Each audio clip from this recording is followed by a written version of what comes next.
Hello and welcome to another Dad Strength podcast. I am your host, Richie. Today, we're going to begin by talking about finding out that you're going to become a dad. There are many ways this can happen. Hopefully, it's something that you had wanted.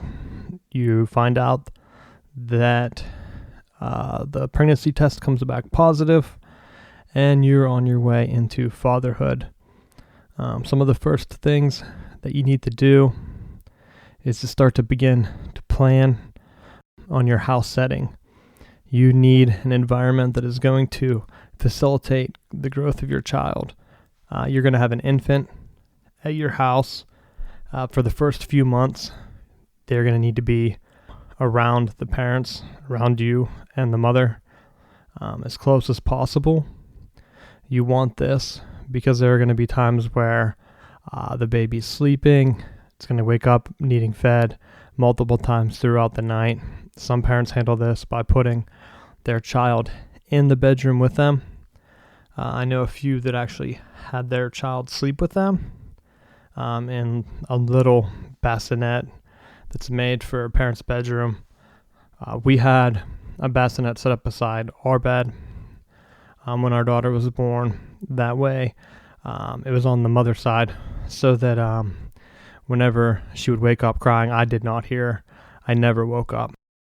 For me, that was good because I was still working throughout the early months of the pregnancy. So I didn't hear the baby cry. I guess if it would have went on long enough, it would have woke me up. But hopefully in your setup, those are some of the details that you need to figure out. Once you find out you're going to be a dad, you need to get your schedule in order with your work.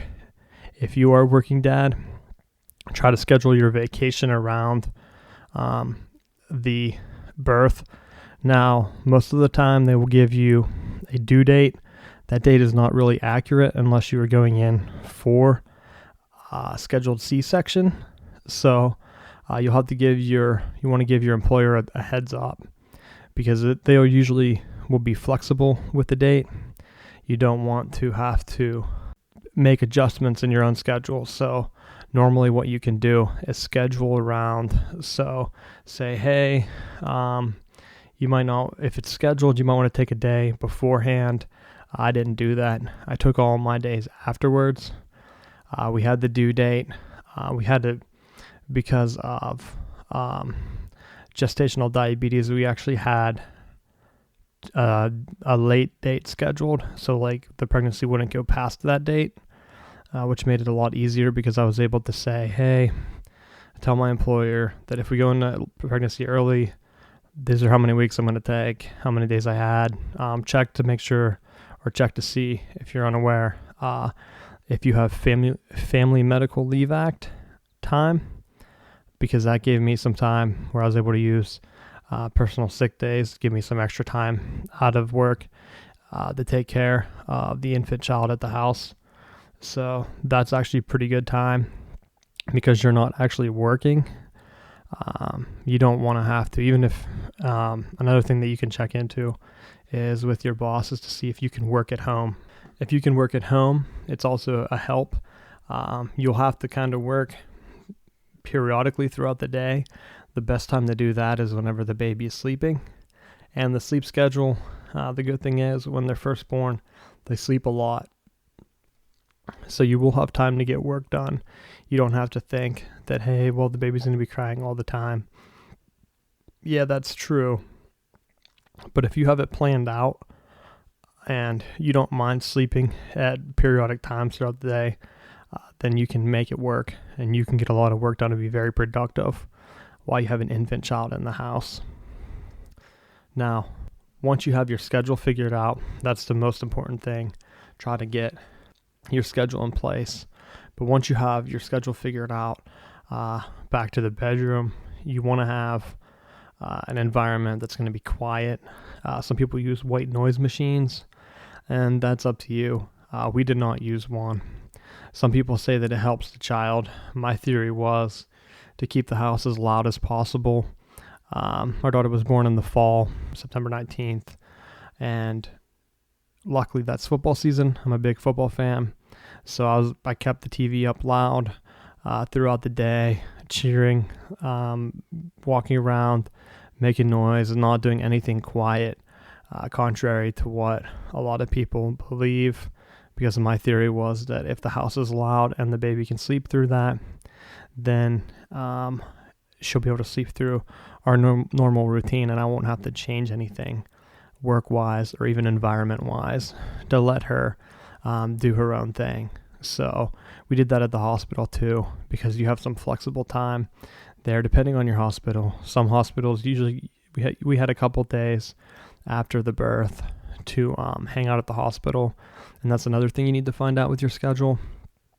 Find out where you're going to have the baby and start to plan these things ahead. Yeah, you have 9 months, but you want to get all these details ironed out, because in case something happens, God forbid they have to take the child early, like a premature birth, you have all these details ironed out and you won't have any stress. We had a scare like that where we went in early, thought the baby might be coming early, and we had already did the labor class. I was prepared. I wasn't too worried about it, and that kind of thing definitely helps. So make sure you have the schedule planned out as soon as possible. You don't want to wait around, because anything that can come up, you will be prepared for. The next thing you want to look at is starting to put together a list of things that you will need. If you do a baby shower, you can have family and friends. They'll help you purchase toys, clothes, bathroom stuff, anything that you'll need, which is a big help, because you don't have to go out and buy all of these things as you need. My theory was that we just got the necessities. A lot of people, they find out you want to have a child, they want to buy you toys, they want to buy you the fluff. So you want to ask. We asked that if they're going to do that, hey, that's fine, but we'd prefer to have either a gift of money or something else. We also started a savings account right away for our daughter. That's something I highly recommend, because as you have family members maybe that you don't live near, they can go ahead, put a deposit in, and send money. Then they don't have to worry about shipping gifts or anything. A lot of people want to help out. You'll have some that really want to buy like certain things, like, hey, I had this when I was a child, I want to get this toy. And just stay positive. A lot of people get mad. I've heard people like complain about them getting certain gifts, and you can't be like that. You have to just make use of anything that you get, and stay positive, because if you have another child, or if it turns out to be twins, you don't want to turn anyone off if you ever need help. So just remember that if someone's complaining, and this goes along with some of your friends too. If you have friends that have kids, you might hear like some negative complaints and things like that. Just try to keep your own environment positive, because you don't want someone bringing you down or giving you negative vibes. That doesn't help out around the baby at all. The baby can kind of sense if there's tension, and you don't want that. You want it to come into a loving environment. So back to like the gifts and the prep, you want to make sure that you have, and it comes down to if you're going to breastfeed or formula, those are the big things you're going to need. You are going to need some food supply for your child. If you are going to breastfeed the child, you'll probably want to pump. You can get yours from your insurance maybe, so you might want to check on that. We were able to do that. Call your insurance provider and see what they provide. They sent us a nice little kit, and so we actually saved a lot of money, because then you don't have to buy that, and that was covered by the insurance. So check with them if you have insurance. Find out what they offer, what kind of help and aid, so that you can kind of get a feel for what you need to buy. You don't want to waste any more money than you have to.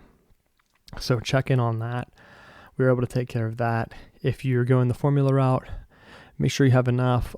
Sign up for mailing lists. We didn't do formula, but we signed up and got coupons sent in the mail for free formula, and did like some surveys and studies online, and you can get those sent to your house. And we did that, and we just passed them along to friends who were using formula. So there are options for that too. So make sure you explore some of those. because any little bit helps. That gets expensive. The breastfeeding will save you money too if you're up in the air. Not really sure. I encourage you to do your own research on that. I'm not going to tell you one way or the other what to do. We breastfed. There's positive research out there that says that it helps intelligence, and there are other benefits, immune system and things like that. So we wanted to make sure that any advantage we wanted to give our daughter. But do your own research. Do what's best for you. Some people can't handle it. I'll do a whole thing on breastfeeding later.